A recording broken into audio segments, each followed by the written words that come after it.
তো কোনো একদিন আমি আমার তিনজন টিমমেটের সাথে একটি চ্যালেঞ্জ নেই যে আমি ভিআর র্যাঙ্কে স্নাইপার চালাবো।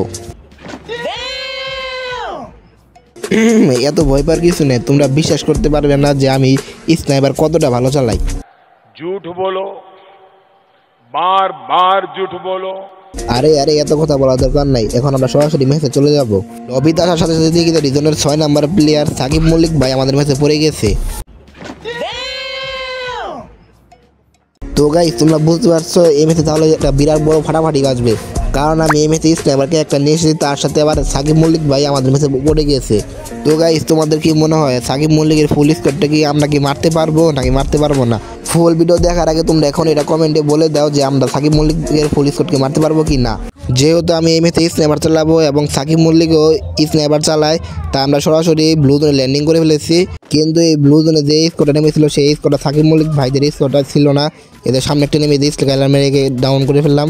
ওখানে কনফার্ম করে দিই নিচে এনিমিটার একটা টিমমেট চলে এসে পড়েছে, ওটাকে আমি অলরেডি 54টা ড্যামেজ দিয়ে দিয়েছি, ওটা গাছের কভারে রয়েছে। এখানে অলরেডি আমার দুজন টিমমেট মারা গিয়েছে, তাই আমি এনিমিটাকে মারা বাদ দিয়ে রিভাইভ দিতে চলে আসলাম।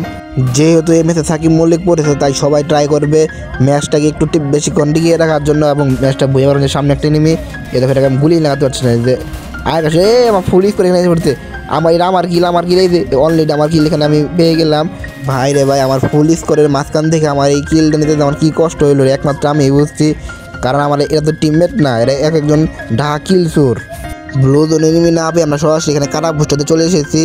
আর এখানে একটা বড় সড়ো ফাইট বেঁধে চলতে, ফাইটে আমি মারা গিয়েছিলাম। ওই ক্লিপটুকু তোমাদের দেখেন, সামনে একটা এনিমি এক শট, এ দেখো টিমে বললাম এটাকে আমার টিমের ঢাকা কিল চলে যায়, এটা একটা ডাউন, যারা স্কলারটা মেরে কিল এখানে কনফার্ম করে দিব, এদের একটা কনফার্ম। এখানে কিন্তু আমি মূলত আমি পাওয়ার কথা হিসেবে আসলে 2টা কিল পাওয়ার কথা, কিন্তু আমার যে পুরো টিমমেট এদের কারণে আমি একটা কিল পেয়েছি।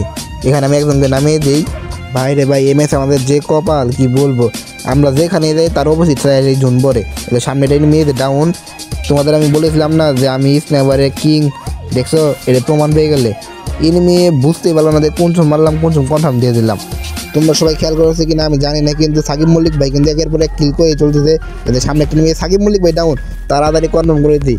তো তোমরা যারা যারা এখন মধ্যে ভিডিওটি দেখছো, ভিডিওটাকে একটি লাইক এবং চ্যানেলটিকে সাবস্ক্রাইব করতে বলবেন না। তোমাদের কি মনে হয় এই ম্যাচটাকে আমরা বইয়া নিতে পারবো? এখানে অলরেডি 22 জন এনিমি অ্যালাইভ আছে। তোমরা শুধু এই ম্যাচ আমার টিমমেটদের খেলা দেখো, এখানে কামবিরের আমি ঠিক মতো খেলছি, আর এই আমার 2জন টিমের শুধু বারবার মরছে। এখানে আমরা লঞ্চ প্যাড পকেট থেকে কিনে সরাসরি আমরা চলে যাবো ওই মিলে, কিন্তু আমরা জানি না যে এই মিলে যে আমাদের জন্য সবথেকে বড় একটা ভুল হবে। এখানে এদের সামনে কিন্তু সাকিব মল্লিক ভাই আছে, আমি খেয়াল করিনি সাকিব মল্লিক ভাইয়ের কাছে কিন্তু স্নাইপার ছিল।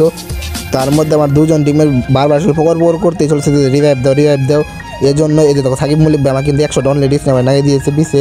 আমি এটা খেয়াল করিনি যে সাকিব মল্লিক ভাই আমার 1 নাম্বার টিমমেট চলে গিয়েছে আরও 2জনকে রিভাইভ দেওয়ার জন্য। এখানে আমি সাইড থেকে মিডি করে নেই।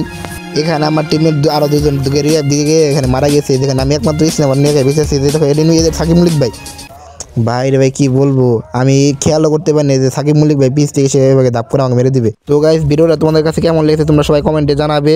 আর তোমরা যদি চাও আমরা আবার সাকিব মল্লিক ভাইকে ম্যাচ মেকিং করে মারবো তাহলে সেটাও করবো। তোমরা সবাই কমেন্টে শুধু জানাও যে আমরা আবার কি সাকিব মল্লিক ভাইয়ের ম্যাচে পরে সাকিব মল্লিক ভাইকে মারবো নাকি।